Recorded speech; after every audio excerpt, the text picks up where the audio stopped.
Ayan, magandang umaga sa ating mga Kapadadyon Vlogs at second din na nga ngayon sa holiday natin dito sa Saudi Arabia. So, nandito kami sa isang lugar sa Riyadh, Saudi Arabia kung saan nga ay may pupuntahan kaming tourist spot na pinagmamalaki ng Riyadh, Saudi Arabia. So, nandito sa kahabaan ng daan na ito ay papunta na tayo sa location at mula sa city o sa syudad mismo o sa sentro ay nagrent lang kami ng taxi o grab.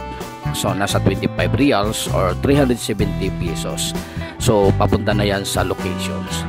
Ayan, sa mga hindi pa alam ang location na ito ay maaari nyo pong i-search kung ano itong bagong tourist spot ng Riyadh, Saudi Arabia. So napakaganda at hindi masyado matraffic kasi holiday nga. Ang karamihan sa mga tao o sa mga nandito ay nagbabakasyon din na katulad ko na hindi taga rito. So nandito na tayo sa bungad. Ito yung bungad ng Wadi, yung ating pupuntahan na artificial lake na tinatawag nila dito. At nakakamangha nga kasi hindi natin alam kung anong meron doon o bakit nagkakaroon ng lake. So dito sa bungad na ito ay nakita o may napansin kami nagsasayawan. So ito ay isang lokal na sayaw kung saan ay dinadaos at nagkasiyahan ang mga lokal na nandito. So yan ay mga Pakistani, iba't ibang lahi katulad ko na isang dayo lang din sa lugar na ito.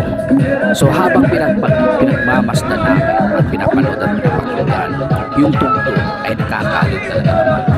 Ay sadyang masayahin na ang mga tao ngayon dahil ayun guys, meron dito ang holiday dito after Ramadan. So ngayon ay yan guys, nandito tayo sa pinaka itong artificial lake dito sa at yung Riyadh, mga Saudi dates Arabia. naman yung mga puno At ito yung ayan din po ang lugar na artificial dam kung saan ay nagkakaroon nakasurvive sila ng nga tubig. yung karamihan sa mga Ayan. Saudi At, national kung titingnan niyo, puro na-discover nila itong ayan, prutas at na ito. maraming nagpupuntahan Matamis dito. kung ito ay hinog na, Ayan. napakla kapag medyo hindi pa masyadong hinog. So ito kauna punta May dito sa location entertainment at sila namamaha ko na dahil nagsumasayaw. napakaganda So lang. kapag tinitingnan natin Malinis. dito guys, ayan, Yung tubig napaka-artificial lang to. talagang hindi namin alam Nung kung saan nandito ako galing sa talaga Saudi, o yung dagat ba nung yan. nandito ako Sa sa tingin ko tubig Riyadh na to, itong lugar na to, lake wala na pa to. Maaari So yan ito siguro ay yung tubig nito ay nakikita nyo galing sa sa kahabaan ng itong ano na to, bahay-bahay sa mga pabrika kanal, at dito na punta. artificial at So talagang pinabuhukay nila sinasadya at nila talagang pagpagawa. pinapaganda nila lalo. So ito yung nagiging dito sikat at ikot-ikot nagiging tayo tourist at spot nila may ngayon. kahabaan ito. So sa ngayon Kung ano ay yung sukat ditong medyo may pupuntahan natin kahabaan nga at nandito nga tayo sa itong lugar na malamig to. kahit maaraw Sana at talagang ang nakakaano lang sa lugar na ito Ayan, ilalakpan natin. paninda. So kailangan So, pag pumupunta tayo dito, maraming meron tayong ano dito, bitbit na pagkain, kanya-kanyang tubig dahil kanya-kanyang napakalayo ano, nandun pa sa highway yung entertainment, pagkain at nagbabayad. so Ayan. dito habang Hindi ko alam kung anong pinag-aawayan nila pinagmasdan dito. natin sila at Tingnan nyo. ikiasyuso tayo dito kung anong mga kaganapan at meron nga sumita tinatawag nilang Ayan, hindi pumuna sila sa kanilang nagkakaintindihan. ginagawa kung tayan ba So ito yung mga hindi dates paglabag sa guys, kanilang relihiyon matamis or tong hindi dates paglabag ang sa bunga kanilang, nito. At kasiyahan sa ito yung o meron bang, nag-survive sa kanila yung mga limitasyon panahon lang ng ang mga kanilang dito. pagdaos ng pagsasayaw. So dito ay sa mga kung titingnan nyo nakikita nyo at napakagandang napapanood nyo sa yung movie or dates sa ay ano, talagang ito yung sinasadya ano nila at ngayon. maya-maya So yun. ay may naglilinis at may tagasunod ng mga basura. So napakadisiplinado naman ang mga turista, ang mga nandito kasi hindi mo pwedeng ikalat yung mga tapos mo ng pinagkainan o yung mga bottles na inumin ay meron din ditong basura. So yun ay mga isang grupong Indiano or Bangladesh ba to ay nagkaroon din sila ng pagkakataon para mag pictures o gumawa ng mga videos, nag-reels ba to or nag-vlogs. Ayan, nakakatuwa lang din kasi nandito lahat. May mga kababayan tuloy-tuloy din lang natin yung ating kasabayan. pamamasyon Ayan. dito. At yan, tuloy-tuloy tayo hanggang sa dulo Ayan. kung anong meron dito. So, ganito tingnan lang natin. ka-peaceful at napakasimple lang ang kanilang ano. Kung sa Pilipinas ito, tiyak puno ito ng mga paninda. Pero dahil dito ay pinagbawal ng gobyerno na dungisan ang kanilang tourist spot. Talagang minimaintain nila yung kalinisan at ang husay lang ng pagkagawa nito. So yung sa tuktok na yan ay pwede tayo pupunta dyan. So ayan, nagkuha muna ako sa sarili ko. Ayan. At ayan, para may magkaroon tayo GoPro ng din remembrance sa bayan, habang taon-taon ay magkaroon tayo ng bakasyon. Ay, bigyan so, din natin yun ang ating sarili na at maging masaya. So ngayon, tuloy-tuloy pa rin tayo sa paglalakad at tuloy-tuloy pa rin natin sa pag-discover kung anong meron dito sa Wadi, kung anong meron dito sa loob nitong location na ito, yung tong lugar na to. So marami tayong napapansin na halos pamilya ay nandito dahil nga holiday. So napakaganda yung iba lang talaga dito ay dayo lang katulad ko. Ayan, sinasadya talaga yung tong lugar na to. Ayan, at meron din na tagapangasiwa ng kanilang itong tubig na to. Meron din tuloy lang natin yung ating survey o tumitingin kung sa atin ay Coast Guard. Pamamasyal. So tuloy-tuloy pa rin ang unahan hanggang makakarating tayo sa pinakadulo, hanggang aakyat tayo sa pinakabundok para makita natin yung kabuuan talaga ng lugar na ito. Bawal maligo. Abangan niyo yan guys. Tingnan nyo guys yung formation of rocks. Kahit kayo, kung nandun kayo sa pinaka mismong location, napakaganda at mamamangha ka. Paano nagkaroon ng tubig? Paano na-maintain nila ito? Kasi hindi mabaho eh. Tapos maraming tilapia, maraming isda, may ibon, may dito tayo sa may bandang mayon or itik.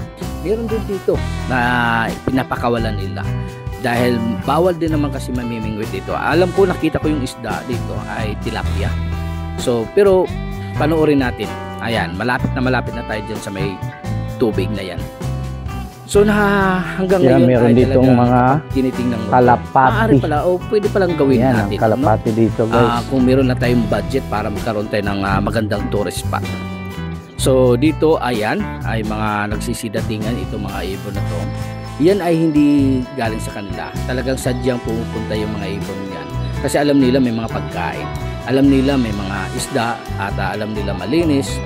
Ay sadyang pumupunta dito yung mga kalapati. Hindi, walang pagmamayari yung kalapati na yan. Sadyang pumupunta lang yan sa lugar na yan. So yun ay namnamin natin yung lugar na to. Kasi bihira lang tayo makapagbakasyon ng ganito. Ayan, kung gagastos lang din naman tayo para pupunta natin ang isang lugar, itudo na natin ang ating pamamasyal. So, yan ay malalim. Siguro nasa mga 5 or 6 ang lalim nito. Itong kanal na ito. At talagang sinasadya nila yan bungkalin. Yun ang pagkakasabi doon sa entrance na ginagawa nila ito para magkaroon ng panibagong tourist spot. Kasi napaka-importante na sa kanila yung tourism. Kaya yung magkaroon ng mga magandang spot para marami silang matatanggap na mga turismo. Mga turista. Turista pupunta dito sa kanilang lugar na ito. So yan ay titingnan natin kung anong pangalan nito ay ayan, so Wadi Namar. Ayan, hindi ko alam kung anong ibig sabihin nun. Basta Wadi ang pangalan sa lugar na ito. Sa mga taga-Riyadh na hindi pa nakapunta, ayan, puntahan nyo lang, i-search nyo lang ang Wadi Namar. Ayan, sa mga nasa ibang lugar ng Saudi Arabia, pwede kayo pumunta rito. Napakaganda nito. Ayan, hindi sayang. Ayan, yung kasama natin dyan. Ayan, may nakita kong big bike. Maganda rin talaga. Pero iniiwasan lang natin kumuha agad ng palihim lang natin kinukunan. Kasi hindi ko alam kung magpapaalam ako or kung anong lahi ang gumamit itong big bike na to. So namamangha lang ako kaya tinititigan ko talaga. Sana magkaroon ako ng pero naisip ko hindi pala ako marunong mag-bike. Ayan. At pagkatapos nito ay tuloy-tuloy pa rin tayo sa nagdadatingan na dito kasi mas maaga kami dito mga bandang alas 7 nandito na kami. Kaya marami nang nagdadatingan ng mga turista napunta rito. So karamihan dito sa mga nagpunta rito taga ibang lugar din. Nagbabakasyon lang dito. So yun lang ang aking napapansin. So kung napapansin nyo kung bakit ganun kalinis, dahil nga pinagbawal nila ang pagtitinda. Napapansin nyo maya may maglilinis, nakakahiya magkalat. Napakadisiplinado ang mga tao, mga turista dito. So yun ay may bangka dahil tinitingnan niya yung mga kinukuha niya yung mga plastic bottles. Yan, nililinis na yan para kahit papaano mamimintin nila at hindi babaho.